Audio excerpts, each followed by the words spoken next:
청년 최고위원 출마 기자회견을 바로 시작하도록 하겠습니다. 네, 존경하는 국민 여러분, 사랑하는 당원 동지 여러분, 바른미래당 김수민 의원입니다. 저는 오늘 바른미래당 전당대회에 전국 청년위원장 겸 최고의원 후보로 등록하였습니다. 저는 우리 청년들의 새로운 생각이 고정관념을 부수고 규칙을 비틀고 낡은 생각을 뒤집어서 세상을 변화시킬 수 있다는 믿음을 가지고 이 자리에 섰습니다. 국민 여러분, 사랑하는 당원 동지 여러분, 저 김수민 청년들과 함께 우리 정치의 신선도를 올리겠습니다. 한 군데를 막으면 여기저기 터지는 허술한 북처럼 국민에게만 그 피해가 돌아오는 사회 곳곳의 문제에 기발한 해법을 제시하겠습니다. 국민의 삶을 위한 새로운 정책 컨텐츠의 중심에는 바른미래당의 청년들이 있을 것입니다. 단순하게 청년 문제만을 이야기하는 것이 아닙니다. 그 뿌리에 깊게 자리하고 있는 주거빈곤, 규제개혁, 혐오문화, 저출산율, 사회적 평등, 이 모든 것들을 청년의 눈으로, 새로운 눈으로 바라보며 신선한 해답을 제시하겠습니다. 또 저는 우리 바른미래당 청년들과 함께 새로운 방식에 집중하겠습니다. 현재 우리 정치는 실제 현실과 너무 큰 괴리가 있습니다. 노쇠한 방식을 버리고 다양한 생각을 포용할 수 있는 다양한 포맷들을 고민하겠습니다. 지금 급격한 변화와 파괴적 혁신의 시대에 청년들은 무한한 상상력과 새로운 방식으로 문제를 해결할 수 있는 이 시대의 키맨이자 컨텐츠 창조자입니다. 정치 경험과 전문 지식이 전무했던 저 김수민, 오직 넘치는 상상력과 그 가능성을 인정받아 20대 최연소 국회의원이 됐습니다. 저는 2년 동안의 의정 활동을 창의적인 청년들과 같이 하며 기성세대가 보지 못하는 사회 문제들을 발견해내고 창의적인 법안들과 정책들을 함께 만들어 왔습니다. 현재 젊은 세대의 정치 혐오와 정치 무관심은 정치적 상상력의 결여에서 나온다고 생각을 합니다. 어떤 정책이 어떤 미래를 가져올지에 대한 상상력의 부재입니다. 이제는 청년들이 교과서와 미디어에서 벗어나서 현실 정치를 이해하고 직접 참여해서 미래의 모습을 구체적으로 상상하고 만들어 나갈 수 있도록 당이 지원해야 합니다. 바른미래당은 앞으로 상상력의 몫을 청년에게 내주는 정당이 될 것입니다. 제가 전국 청년위원장이 된다면 충북의 청년들을 위해서 3가지를 실현시키겠습니다. 첫째, 충북 청년들이 정책에 대한 전문성을 높일 수 있도록 그 어느 당에서도 하지 않는 입법 과정에 참여하는 입법 참여 프로그램을 당 차원에서 구축하겠습니다. 그렇게 충북의 대한민국의 내일을 준비할 정치인, 상상을 현실로 만들어낼 정치인을 당 내에서 키우도록 하겠습니다. 둘째, 저는 창업가 출신입니다. 청년의 창업이 자유로운 충북이 될 수 있도록 든든한 인프라를 당 차원에서 조성하겠습니다. 스타트업 청년 당원 양성 프로젝트를 추진하겠습니다. 단순히 청년 당원 숫자 늘리는 청년위원장은 큰 의미가 없다고 생각합니다. 바른미래당 차원에서 창업을 희망하는 청년들을 대상으로 스타트업 멘토링 프로그램을 운영해서 충북 청년들의 꿈을 키우고 청년 지지를 확보하는 디딤돌로 삼겠습니다. 셋째, 충북을 중심으로 한 청년 당원 전국 네트워크를 구축하겠습니다. 당원의 목소리를 수렴하고 결집시키며 튼튼한 두 다리로 전국을 누비겠습니다. 청년의 목소리가 바른미래당의 목소리가 되도록 바꾸겠습니다. 청년들의 창의적인 생각과 뜨거운 에너지는 곧바로 바른미래당의 목소리이자 DNA가 될 것입니다. 저는 청년 최고의원으로서 이를 실현할 수 있는 정당의 새로운 구조를 만들어내는 것을 사명으로 삼을 것입니다.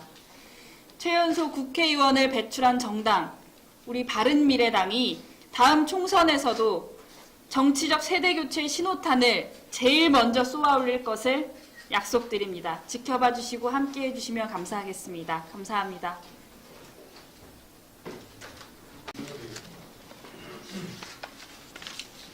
네. 프레시안의 김규철 기자입니다. 네. 안녕하세요. 여러 가지 법안을 만드셨다고 네. 소개가 되어 있는데요. 네. 몇 가지 소개해 주시고요. 네. 그다음에 김의님께서 핸디캡이라고 할 수 있는 부분은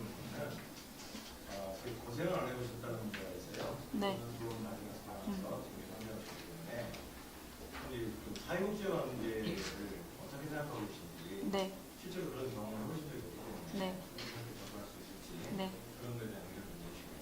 일단 첫 번째 질문에 관련해서 대답을 드리겠습니다. 제가 그 20대 총선에서 국회의원이 되고 나서 이제 국회의원으로서 제일 의아하게 생각했던 부분은 5천만 명의 국민들의 목소리를 300명밖에 안 되는 국회의원들이 제대로 담아낼 수 있을까에 대한 의구심이었습니다.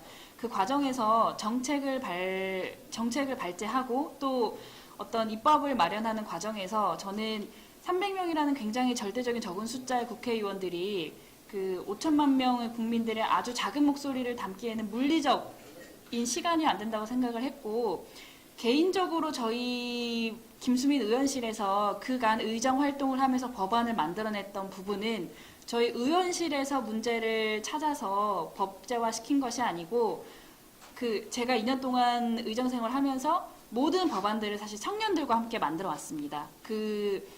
정책 참여 입법 프로젝트인 내일 티켓이라는 이름으로 제가 이제까지 청년들과 함께 정책을 만들어 왔고, 그 과정에서 이제 기성세대가 보지 못한 디지털 미디어에 관한 법안, 또 굉장히 어떤 사회적 소수자에 관한 법안들, 굉장히 유의미한 세대의 이슈들과 어젠다에 대한 정책 발의가 됐고, 그것이 한 10여 가지의 그 법안으로 현재 발의가 되어 있는 상황입니다. 그리고 두 번째 지금 이제 질문을 해주신 고생을 안 해봤다라는 부분에서는 제가 한 가지 예를 들어보겠습니다. 현재 청주의 일은 아니니까 제대로 된 예시가 될지 모르겠지만, 현재 서울의 박원순 시장이 그 소시민들의 삶을 직접 체험해 본다고 옥탑방에서 한 달 동안 생활을 하고 계시는데요. 제가 이 부분에 관련해서 그 언론인 여러분들께 굉장히 그 비판의 목소리를 한번 올린 적이 있습니다. 제가 박원순 시장을 비판하며 했던 이야기의 기조는, 굳이 경험을 해봐야지만 어떤 빈부의 격차와 양극화를 이해하고 거기에 대한 문제점을 해결할 수 있는 것인지, 정치인으로서 그 빈곤한 상상력의 부재에 대한 비판이었는데요. 저는 지금 현재 청년들과 또 어떤 소시민들, 그리고 사회적 양극화로 고통받는 그 절대적 빈곤에 허덕이는 분들에 대한 문제점과 그 해결 방안이 굳이 제가 그 당사자이기 때문에 모른다고 생각을 하지 않습니다. 그 부분이 직접 경험을 해봐야지만 거기에 대한 문제점과 해결 방안 낼 수 있는 것이라면, 지금 모든 정치인들은 이 사회에 어떤 문제를 해결할 수 없다고 생각을 합니다. 다만 지금 현재 우리 사회에 산적해 있는 굉장히 많은 문제들에 대해서 얼마나 열정을 가지고 들여다보냐에 그 해결의 포인트가 있다고 생각을 합니다. 네. 네. 연간 총수입의 몇 %를 불이익으로 계산하십니까? 죄송하지만 제가 잘 체크하지 못했습니다. 본인이 내는데 본인이 네? 질문을 못 알아들으셨다고요? 네.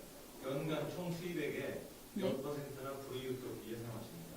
아주 많은 금액을 사용하지 못하고 있습니다. 네. 퍼센트? 그러니까 아주 많은 금액을 제가 불우이웃을 위해서 사용하고 있지 못하고 있습니다.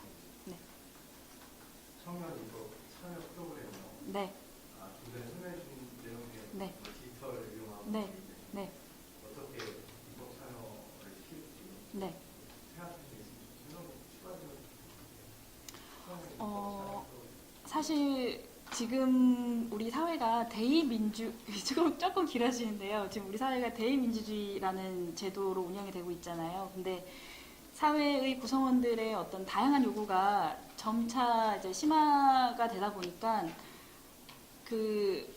대의라고 하는 부분에서 굉장히 구멍이 많은 상황입니다.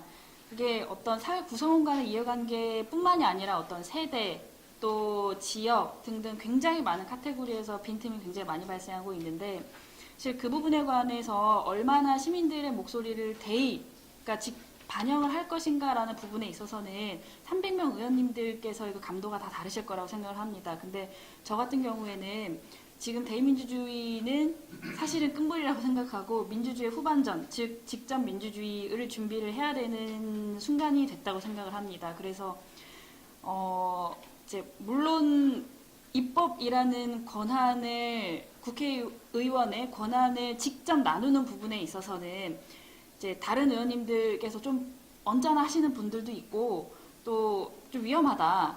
어쨌든 전문가들이 직접 이제 해야 되는 부분인데 뭐 지금 뭐 공론화가 됐던 뭐 등등과 같은 맥을 하는 부분인데요. 좀 이제 부정적으로 생각하시는 의원님들도 분명히 있을 거라고 생각을 하지만 젊은 정치인이 저 개인적으로는 조금 더 많은 다양한 사람들의 목소리가 중앙에 닿아야 된다고 생각하고 그것을 위해서 300명의 국회의원만이 만들 수 있는 입법을 더 확산을 시켜야 된다고 생각을 하거든요. 그래서 뭐 지금 저희가 볼 수 있는 어떤 청와대 국민청원 시스템이라던가 아니면 지금 이제 잘 찾아보시면 이 20, 30대의 청년들을 기점으로 해서 정치 참여 스타트업들이 굉장히 많이 늘어나고 있고 또 그런 부분에서 본인들의 아주 다양하고 작은 목소리들을 법제화시키고 또 사회를 바꿀 수 있는 데에 대한 흐름, 어떤 민주주의 흐름들이 굉장히 바뀌고 있다는 것을 제가 목격을 하기 때문에 그런 부분에서 좀 이제 기존에 어떤 정해져 있던 대의민주주의라는 포맷을 조금 더 시대에 맞게 트렌드에 맞게 확장시켜 나갈 수 있는 역할을 젊은 정치인으로서 당내에서 또 국회에서 이제 청년위원장으로서 실현해 나갈 수 있을 것이라고 생각합니다. 취지는 참 좋은데요. 네. 저는 네. 참여하는 노하우 방식을 좀 네. 궁금했는데 기존에 있는 제도로 활용할 수 있다는 겁니까? 지금은 사실은 저희 의원실에서 어떻게 하고 있냐면 대학생들을 이제 한 20명 정도와 함께 한 3개월 정도의 프로그램을 진행을 하면서 본인들 각자 바꾸고 싶은 사회 어젠다를 픽업을 해서 거기에 대한 법제화까지 가고요. 저희 의원실의 보좌관들이 다 한 명씩 그 팀에 멘토링을 해줍니다.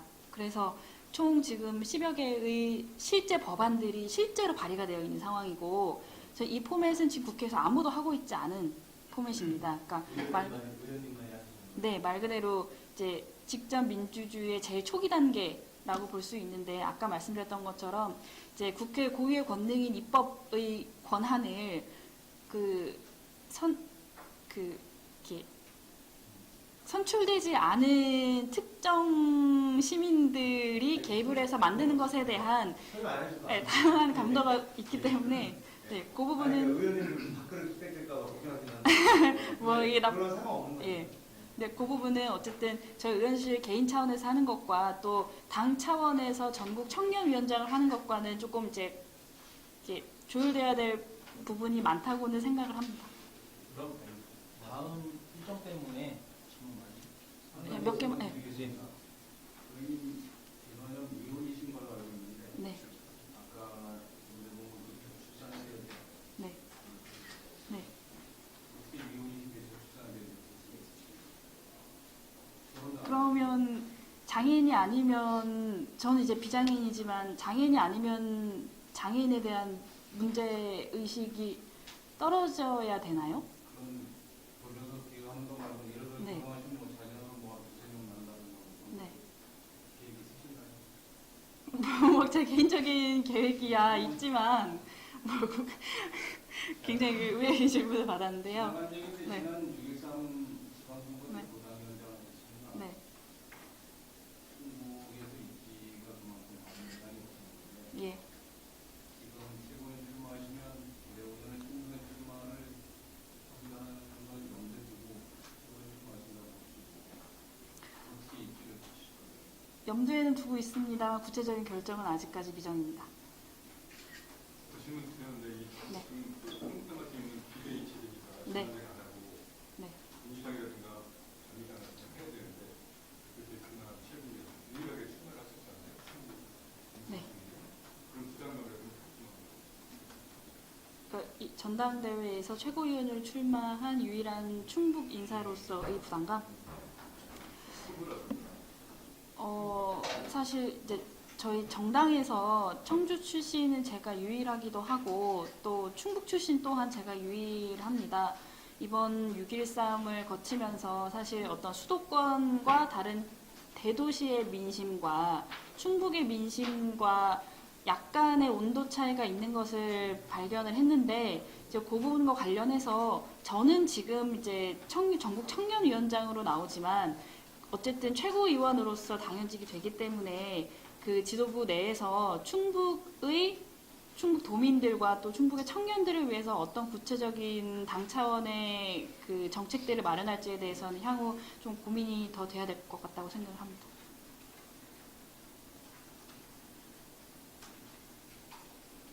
바른미래당에서 유일한 충북 출신이라고 말씀하셨는데 네. 충북 도당을 이끄시면서 어떤